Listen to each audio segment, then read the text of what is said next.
During his funeral, the coffin began to shake. In the small village of Kuta, there lived a boy named Kolu and his younger sister Salome. Life was not easy for them. Their parents died when they were still children, leaving them all alone. But though they had no father or mother, they leaned on each other. They worked, they laughed, and every night they sang by the fire. Kolu had a deep and powerful voice. Salome's was soft and sweet. Together their songs filled the village with joy.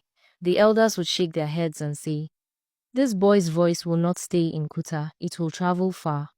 And it did. When Kolu grew older, he left the village for the city. His songs reached many people. He sang about farming, rain, love, and hope. Soon the world knew his name. But the city was not like Kuta. In Kuta he had Salome, the mango tree, the sound of crickets at night. In the city he had bright lights, crowds, and noise but no peace. Fame surrounded him, yet his heart was empty. He was far from home, far from the sister who was his only family. One morning, the sad news came back to Kuta. Kolu had died in the city alone and lonely. The whole village wept.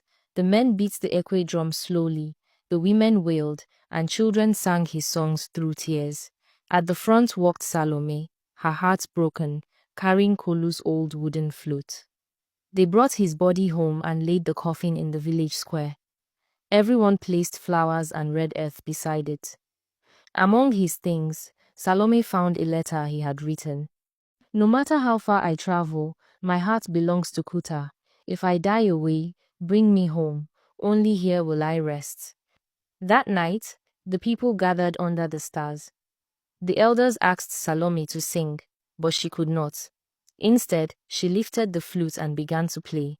Her hands shook, and her eyes were full of tears. The tune was the song she and Kolu had shared as children, the song of rain falling on the farmland and children laughing after harvest. The village grew silent. Even the wind seemed to stop. The coffin began to move again. Slowly, the lid shook. Kolu sat up. His eyes opened, and his chest rose with breath. "Salome," he whispered. The people cried out, some ran, others shouted with joy. "Kolu lives. The ancestors have returned him." Salome dropped the flute and ran to him, hugging him with tears of joy. What was meant to be a burial became a celebration. The drums beat fast, not for mourning but for dancing. The people sang, they danced, and they praised the ancestors.